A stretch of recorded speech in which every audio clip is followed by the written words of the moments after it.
Hello students, welcome to prep IAS. मेरा नाम है मयूरी भागवानी। आज हम डिस्कस करने वाले हैं सूडान कू के बारे में। तो बहुत ही इंटरेस्टिंग सा इवेंट हुआ है, ठीक है। तो इसको हम डिस्कस करते हैं इन डिटेल। शुरू से शुरुआत करें, लेकिन उससे पहले मैं आपको इस पूरे इंसिडेंट से मिलता जुलता एक कोड बताना चाहती हूँ। No science is immune to the infection of politics and the corruption of power. तो देखो, ये जो कोट है ये बहुत अच्छी तरह से समझाता है यहाँ की सिचुएशन को, सूडान की सिचुएशन को। यहाँ पे क्या हो रहा है ना, इन्फेक्शन ऑफ पॉलिटिक्स यहाँ पे बहुत ज़्यादा देखने को मिल रहा है, करप्शन ऑफ पावर बहुत देखने को मिल रहा है। कोई भी पर्सन यहाँ पे इम्यून नहीं है from the corruption of power. तो ये चीज़ आप देखोगे जब मैं आपको पूरा इंसिडेंट बताऊंगी, पूरा इवोल्यूशन बताऊंगी सूडान का। तो देखो, इस तरह की कुछ पिक्चर्स आपको देखने को मिलेंगे सूडान में आज के टाइम पे, ठीक है। यहाँ पे लोग प्रोटेस्ट कर रहे हैं, रोड को ब्लॉक कर रहे हैं, कई सारे ग्रुप्स कई सारी चीज़ों के लिए प्रोटेस्ट कर रहे हैं, काफ़ी ज़्यादा डिसएग्रीमेंट है इनके बीच में। तो क्या हो क्या रहा है एग्जैक्टली? तो देखो, यहाँ पे हुआ है सबसे पहले तख्ता पलट। तख्ता पलट जिसको हम कहते हैं मिलिट्री कू। इसमें क्या हुआ है, मिलिट्री ने यहाँ पे जो गवर्नमेंट थी, ठीक है, जो सिविलियन गवर्नमेंट थी या जो सिविलियन गवर्नमेंट के रिप्रेजेंटेटिव थे, उनको ओवरथ्रो कर दिया है, ठीक है। मतलब बेसिकली यहाँ पे गवर्नमेंट को ओवरथ्रो कर दिया गया है। जो भी गवर्नमेंट के रिप्रेजेंटेटिव्स थे उनको अरेस्ट कर लिया गया है, डिटेन कर लिया गया है। और यहाँ पे अब पूरा रूल जो है वो मिलिट्री का है, गवर्न जो कर रही है वो पूरी तरह से मिलिट्री कर रही है। और I should say rule military कर रही है, क्योंकि आपको जब मैं इनकी चीज़ें बताऊंगी तो आपको समझ आएगा why I said rule instead of govern.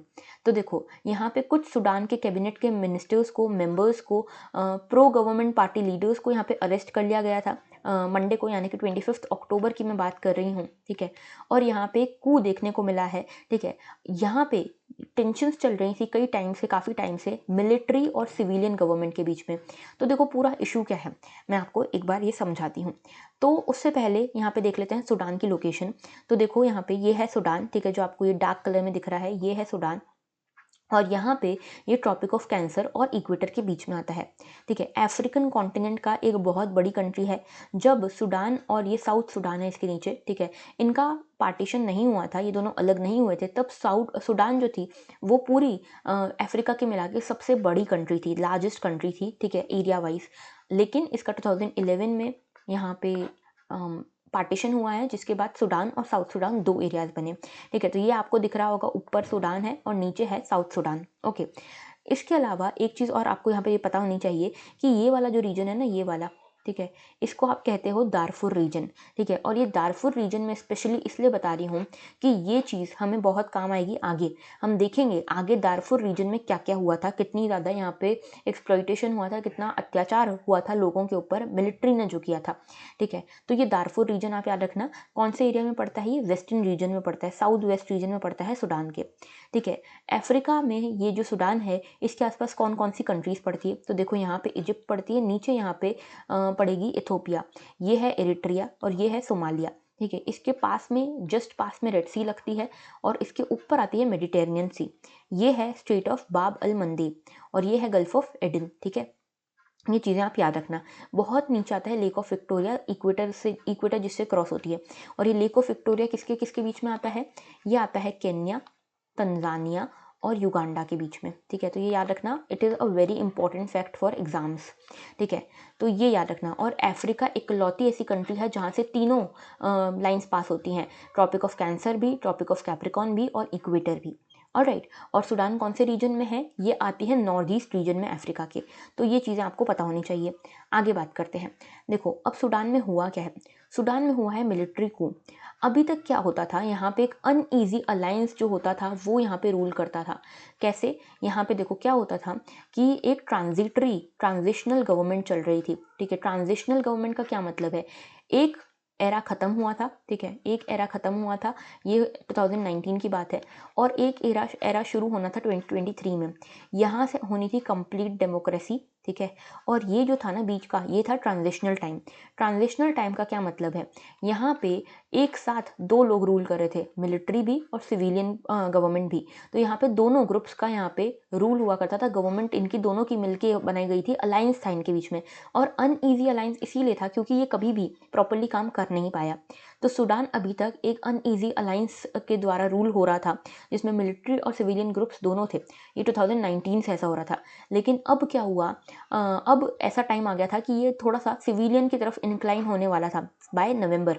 लेकिन उससे पहले ही मिलिट्री ने यहाँ कू कर दिया, तख्ता पलट कर दिया और सारी पावर इफेक्टिवली अपने कंट्रोल में ले ली, ठीक है। और इन्होंने क्या किया है, जो पावर शेयरिंग सॉवरेन काउंसिल थी, सॉवरेन काउंसिल क्या है, ये अलायंस को ही सॉवरेन काउंसिल कहा जाता है, ठीक है। इस सॉवरेन काउंसिल को इन्होंने पूरी तरह से डिसॉल्व कर दिया और एक जो ट्रांजिशनल गवर्नमेंट थी उसको भी डिसॉल्व करके ये कहा कि हम यहाँ पे कोई पावर शेयर नहीं कर रहे हैं, अब जो भी पावर है वो मिलिट्री के पास है। कब तक? यहाँ के जनरल ने तो ये कहा है कि 2023 तक ये पावर पूरी तरह मिलिट्री के पास रहेगी और 2023 में हम इलेक्शंस कराएंगे और जो भी इलेक्टेड गवर्नमेंट होगी उसको हम 2023 में पावर्स डिराइव करेंगे, डिलीवर करेंगे, ठीक है। अभी के लिए हम इनको कोई पावर शेयर नहीं करेंगे सिविलियन गवर्नमेंट के साथ, ये कहा है यहाँ के मिलिट्री जनरल ने।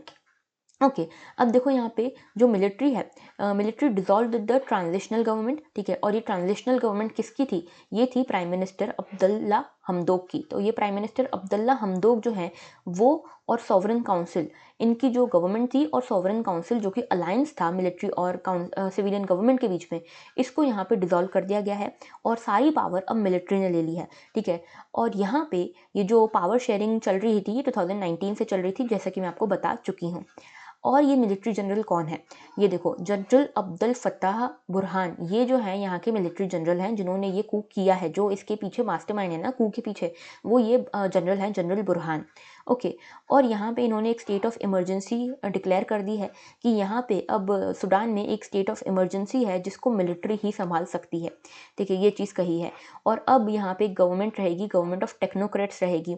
जब तक 2023 के इलेक्शंस नहीं होते तब तक मिलिट्री और एक गवर्नमेंट ऑफ टेक्नोक्रेट्स रहेगी जो यहाँ पे पूरे गवर्नमेंट को संभालेगी, ये चीज़ कही हुई है, ठीक है।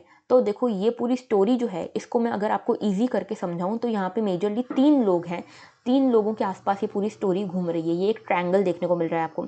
ये है फॉर्मर प्रेसिडेंट उमर अल बशीर। ये उमर अल बशीर कौन है? देखो, जैसे कि मैंने आपको बताया 3 एराज हैं, है ना। ये है 2019, ये है 2023 और इसके पहले जो रूल कर रहे थे वो थे ये फॉर्मर प्रेसिडेंट उमर अल बशीर। उसके बाद ये दोनों मिलके, मिलिट्री जनरल और ये जो प्राइम मिनिस्टर हैं अब्दुल्ला हमदोक, ये दोनों मिलके यहाँ पे रूल कर रहे थे ट्रांजिटरी गवर्नमेंट में बाय सॉवरेन काउंसिल। ये सॉवरेन काउंसिल क्या थी? ये पावर शेयरिंग अलायंस थी, ठीक है, पावर शेयरिंग अलायंस थी। और इसके बाद क्या होना था, 2023 में ये कहा गया था कि ये एग्रीमेंट हुआ था कि इसके बाद हम पूरी तरह से डेमोक्रेसी की तरफ जाएंगे, यानी कि इसके बाद पूरी तरह से सिविलियन गवर्नमेंट के पास सारी पावर्स रहेंगी। तो इस तरह से ट्रांजिशन होना था। लेकिन ये ट्रांजिशन हो पाता उसी के पहले यहाँ पे पूरी तरह से मिलिट्री गवर्नमेंट ने अपना कंट्रोल जमा लिया और इसको पूरी तरह से डिसॉल्व कर दिया। तो देखो हुआ क्या था, अगर मैं आपको शॉर्ट में समझाऊँ ईजी तरीके से, तो देखो लगभग 1989 में ये जो फॉर्मर प्रेसिडेंट हैं उमर अल बशीर, इन्होंने यहाँ पे मिलिट्री कू किया, ठीक है। जो उससे पहले गवर्नमेंट थी उसके ऊपर ये मिलिट्री कू किया इन्होंने भी, और वहाँ की जो गवर्नमेंट है उसको ओवरथ्रो करके ये यहाँ के प्रेसिडेंट बन गए।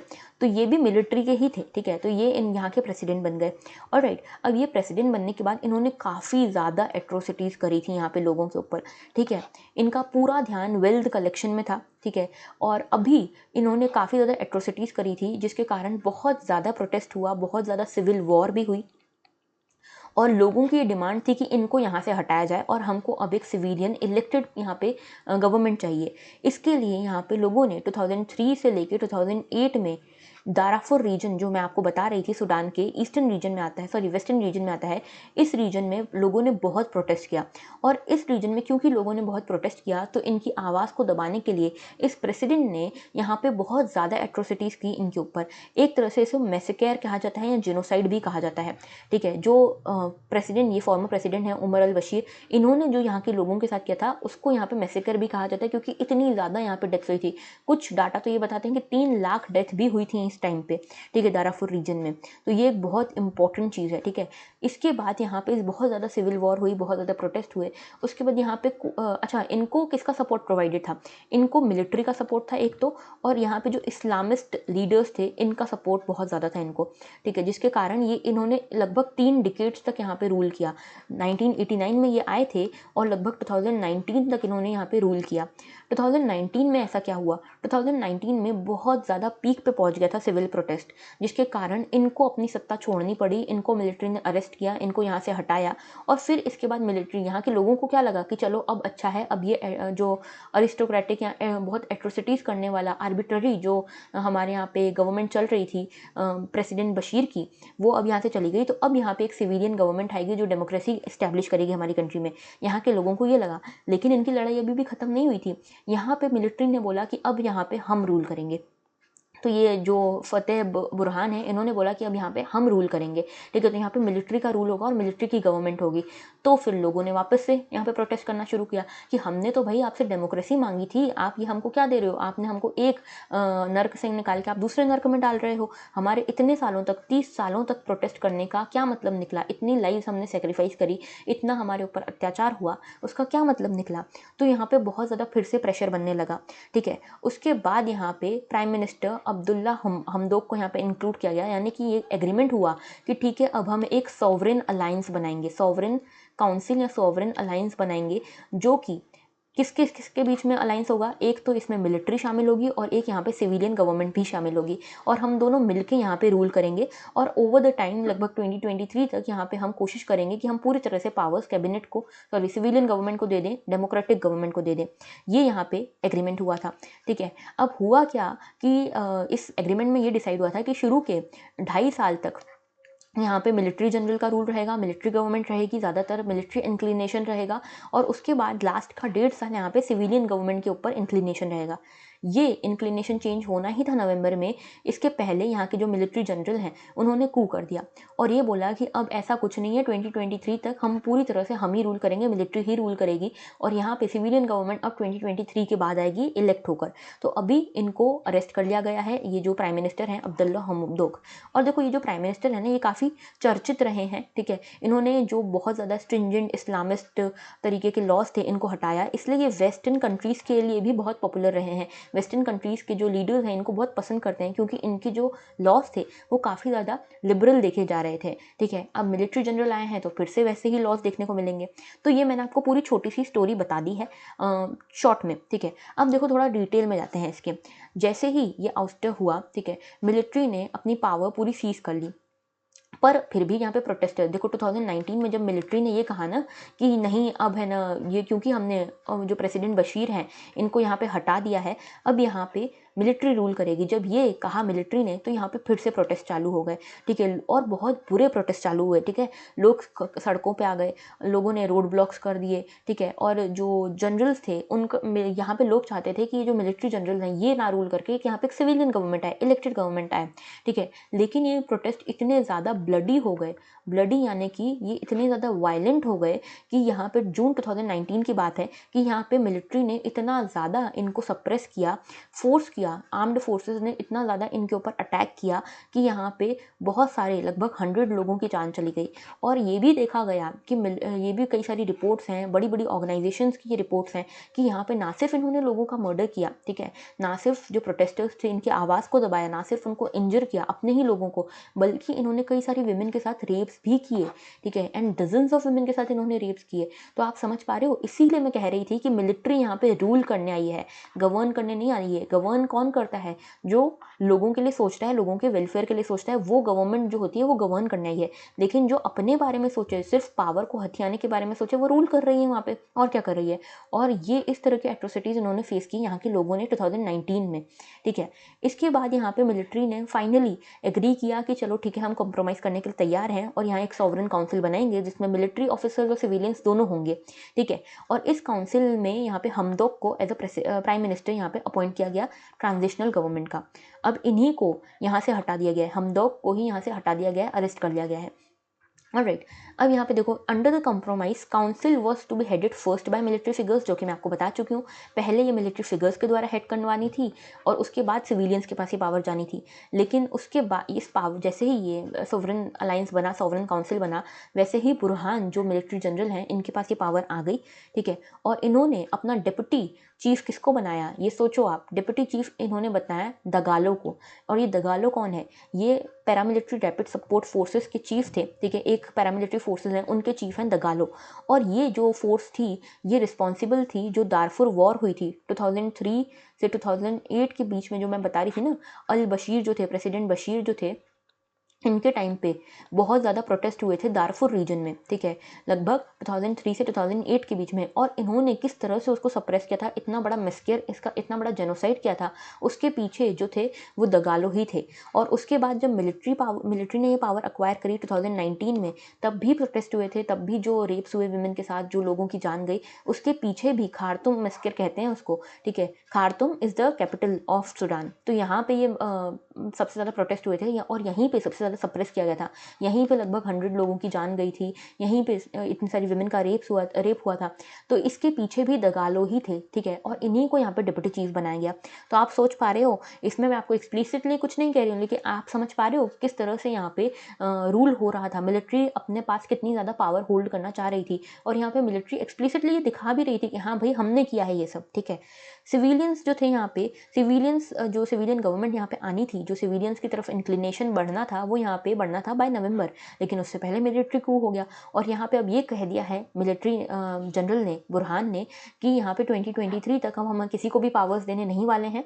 2023 में हम यहाँ पे करेंगे इलेक्शंस, और जो भी इलेक्ट होकर आएगी गवर्नमेंट उसको हम पावर्स देंगे। लेकिन क्या पता कि सिर्फ ये कहने की बातें हों, सच में ये करते हैं या नहीं वो देखना पड़ेगा, क्योंकि अभी तक जैसा इनका रिकॉर्ड रहा है, लगता तो नहीं कि ये देंगे किसी को और को पावर्स, ठीक है। तो ये पूरा पावर का खेल है, इसीलिए मैंने आपको स्टार्टिंग में वो पावर का कोड बताया था, ठीक है। अब देखो डिसएग्रीमेंट किस किस चीज़ के ऊपर है, क्यों लोग प्रोटेस्ट कर रहे हैं। आज जब मिलिट्री कू हो चुका है, ठीक है, जब उन्होंने इतनी बार मिलिट्री की यहाँ पे एट्रोसिटीज़ को सहा है, फिर भी लोग रोड पे आज क्यों हैं, सड़कों पे आज क्यों हैं, क्यों वो फिर भी आज रोड ब्लॉक्स कर रहे हैं, क्यों वो मिलिट्री गवर्नमेंट के अगेंस्ट हैं। तो देखो इनके कुछ डिसएग्रीमेंट्स हैं। पहला तो ये कि यहाँ पे टेंशन है about the pursuit of justice. यहाँ पे लोग जस्टिस चाहते हैं, जो 2003 से 2008 के बीच में हुआ दारफुर रीजन में, जो प्रेसिडेंट बशीर ने किया था, ठीक है। प्रेसिडेंट बशीर ने जो यहाँ पे मैसेकर किया था, जेनोसाइड किया था, उसके पीछे मिलिट्री ही थी, मिलिट्री का ही सपोर्ट था। तो इस टाइम का जो जेनोसाइड हुआ था, इसका जस्टिस चाहते हैं लोग, ठीक है, पहली चीज़ तो ये।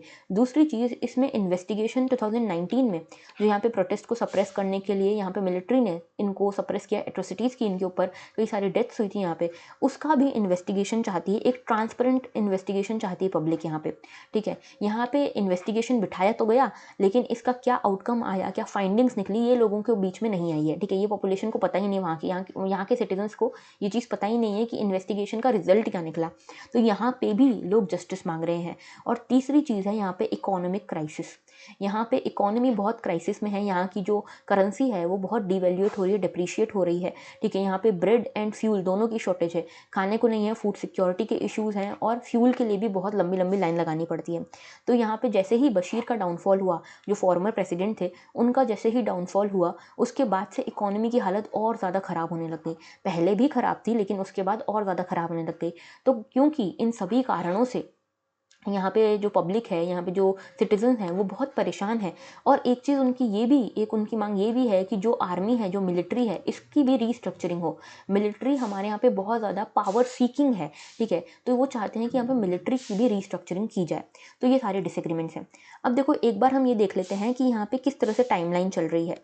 तो देखो सबसे पहले 1956 में यहाँ पे सूडान को इंडिपेंडेंस मिली यूके से, ठीक है।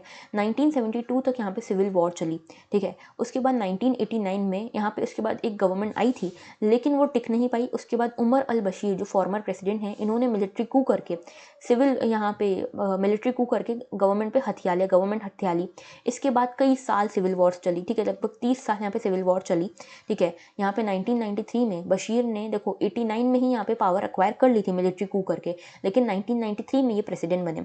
और इसके बाद इन्होंने जो एट्रोसिटीज़ शुरू की हैं उसका कोई अंत नहीं था। 2003 में भी एक बार प्रोटेस्ट हुआ, जिसके कारण काफ़ी ज़्यादा वायलेंस हुआ। यहाँ पे 3 लाख लोगों की जान गई थी according to UN, okay, Darfur region में। इसके बाद 2005 में एक पीस एग्रीमेंट साइन हुआ, ठीक है, नॉर्थ और साउथ सूडान के बीच में, ठीक है। और ये कहा गया कि साउथ सूडान को हम इंडिपेंडेंस दे देंगे, अलग कर देंगे विद इन 6 ईयर्स, ठीक है। 2009 में ICC जो इंटरनेशनल क्रिमिनल कोर्ट है हेग में, उन्होंने कहा कि बशीर ने बहुत गलत किया है। जो प्रेसिडेंट थे उस टाइम पे, फॉर्मर प्रेसिडेंट बशीर ने ये कहा, उन्होंने ये कहा इंटरनेशनल क्रिमिनल कोर्ट ने कि इनके ऊपर जीनोसाइड एंड वॉर क्राइम्स के चार्जेस लगाए जाने चाहिए। ठीक है, 2011 में यहाँ पे अलग साउथ सुडान बन गया। ठीक है, 2019 में फाइनली यहाँ पे बशीर का एरा जो था वो एंड हो गया। यहाँ पे लोगों के सिविल वॉर के कारण, प्रोटेस्ट के कारण यहाँ पे बशीर को हटना ही पड़ा और पावर को यहाँ पे छोड़ना ही पड़ा, उनको रिज़ाइन करना ही पड़ा। ठीक है, उसके बाद इनको अरेस्ट कर दिया गया। ठीक है, और यहाँ पे 2019 में भी एक मिलिट्री कू के थ्रू इनको हटाया गया था बशीर को। ठीक है, अब यहाँ पे मिलिट्री ने बोला कि हम यहाँ पे पूरा अक्वायर करेंगे, तो लेकिन यहाँ पे फिर वापस से प्रोटेस्ट हुए, और प्रोटेस्ट हुए प्रो डेमोक्रेसी के कारण, यानी कि लोग चाहते थे कि यहाँ पे डेमोक्रेसी स्टैब्लिश हो। तो फिर फाइनली 2009 में मिलिट्री लीडरशिप एंड कंट्री की जो प्रो डेमोक्रेसी मूवमेंट थी, इन्होंने साथ में मिलकर एक पावर शेयरिंग एग्रीमेंट बनाया, और यहाँ पे प्राइम मिनिस्टर अब्दुल्ला हमदोक आए। ठीक है, और यहाँ पे सॉवरेन अलायंस बनी। ठीक है, सॉवरेन काउंसिल या सॉवरेन अलायंस यहाँ पे बनी। ठीक है, फिर दिसंबर में, अच्छा एक चीज़ और मैं बता दूँ, चलो वो बात में बताती हूँ। दिसंबर में क्या हुआ कि बशीर को, यहाँ पे जो फॉर्मर प्रेसिडेंट है, इन्हें 2 साल की सज़ा भी हो गई कि इनके ऊपर पाया गया कि करप्शन के चार्जेस थे, काफ़ी ज़्यादा इन्होंने मनी अक्वायर करी थी, काफ़ी ज़्यादा वेल्थ अक्वायर करी थी गलत तरीक़ों से। ठीक है, इसके लिए इनके ऊपर ये चार्जेस लगे और 2 साल के लिए इनको जेल भेज दिया गया। अब ये कहा जा रहा है कि अब 2 साल जैसे ही ख़त्म होते हैं वैसे ही इनको आईसीसी के हवाले कर दिया जाएगा, इंटरनेशनल क्रिमिनल कोर्ट के हवाले कर दिया जाएगा, जहाँ पे इनके ऊपर जीनोसाइड और वॉर क्राइम्स के चार्जेस चल रहे हैं। ठीक है, प्रोसीडिंग्स इनके ऊपर चल रही हैं। ऑलराइट, अब देखो यहाँ पे जुलाई 2020 में क्या हुआ। बशीर का जो ट्रायल था वो शुरू हुआ 1989 में, जो उन्होंने मिलिट्री कू किया था, उसके ऊपर भी इनके ऊपर ट्रायल चल रहा है सूडान में। तो बशीर के ऊपर काफ़ी सारे इल्ज़ाम है, करप्शन का इल्ज़ाम है, वेल्थ इललेजिटिमेट वेल्थ पोजीशन का इल्ज़ाम है, जीनोसाइड का इल्ज़ाम है, और यहाँ पे मिलिट्री कू का भी इल्ज़ाम इनके ऊपर है। ओके, अब देखो यहाँ पे 2021 के सितंबर में भी एक बार कोशिश हुई थी मिलिट्री कू की। जो अभी हुआ है ना मिलिट्री कू, इसकी ऐसी ही एक कोशिश हुई थी सितंबर 2021 में, जिसमें किसने कोशिश की थी, जो फॉर्मर प्रेसिडेंट बशीर हैं, इनके जो साथी हैं, इनके जो सपोर्टर्स हैं, उन्होंने यहाँ पे मिलिट्री कू करने की कोशिश की थी। ठीक है, तो ये भी एक आपको याद होना चाहिए, इसको यहाँ पे अनसक्सेसफुल कर दिया था यहाँ की जो सॉवरेन अलायंस है उसने। लेकिन अब जाके अक्टूबर में, 1 महीने बाद ही, यहाँ पे एक सक्सेसफुल मिलिट्री कू हो चुका है, और यहाँ की जो गवर्नमेंट थी, जो सॉवरेन अलायंस था, जिसमें सिविलियन गवर्नमेंट एक पार्ट हुआ करती थी, उसको यहाँ पे हटा दिया गया है, और पूरी पावर मिलिट्री ने एक्वायर कर ली है। ठीक है, तो ये पूरी चीज़ है। अब यहाँ पे आपको ये भी पता होना चाहिए कि इंटरनेशनल कम्युनिटी ने यहाँ पे किस तरह से रिएक्ट किया है इस चीज़ को लेकर। तो यहाँ पे यूएन के जो सेक्रेटरी जनरल हैं, उन्होंने इसको बहुत कंडेम किया है कि ये बहुत गलत चीज़ है। व्हाइट हाउस यानी कि अमेरिका, यूएस ने यहाँ पे ये कहा है कि वो डीपली अलार्म्ड है, और ये एक तरह से यूके ने ये कहा है कि ये धोखा है, अनएक्सेप्टेबल बिट्रियल है ये सुडानीज पीपल के साथ। क्यों? क्योंकि आपने एग्रीमेंट किया था, इतने सारे लोगों ने यहाँ पे जान दी 2019 में, उसके बाद आपने एग्रीमेंट किया कि यहाँ पे आप सिविलियन गवर्नमेंट को लाओगे, लेकिन आपने बीच में ही उस वादे को तोड़ दिया। ठीक है, तो यहाँ पे एक बिट्रियल हुआ है इनके साथ। इसके बाद यहाँ पे व्हाइट हाउस ने ये कहा कि हम इसको कंडेम करते हैं कू को, और जो हम यहाँ पे ह्यूमैनिटेरियन एड और जो एक इनको एड देने वाले थे, इमरजेंसी असिस्टेंस देने वाले थे $700 मिलियन का, वो अब हम इनको नहीं देंगे। ठीक है, और ये क्यों देने वाले थे? यहाँ पे जो इकोनॉमिक क्राइसिस चल रहा है उससे उभरने के लिए अमेरिका इनको यहाँ पे ये एड देने वाला था, लेकिन अब इसको पॉज कर दिया गया है। तो ये सभी लोग इसको एक तरह से कंडेम कर रहे हैं। ठीक है, अब आगे देखते हैं कि आगे क्या होता है, क्या 2023 में देती है मिलिट्री सिविलियन गवर्नमेंट को ये पावर या नहीं देती है, ये देखने वाली बात होगी। आपके लिए क्वेश्चन है, Sudan shares border with which of the following. ये मैपिंग बेस्ड क्वेश्चन है, बहुत इंपॉर्टेंट है, क्योंकि Sudan is a place in news. ठीक है, तो आपको इसका आंसर मुझे कमेंट सेक्शन में देना है। And that was all for today. अगर आपको इससे रिलेटेड कुछ भी दुख दर्द परेशानी हो रिगार्डिंग दिस वीडियो, कुछ भी आपको समझ नहीं आया हो, तो आप यहाँ पे कमेंट सेक्शन में कमेंट कर सकते हैं। तो that was all, and I hope that it was very helpful to you, and thank you and have a very good day.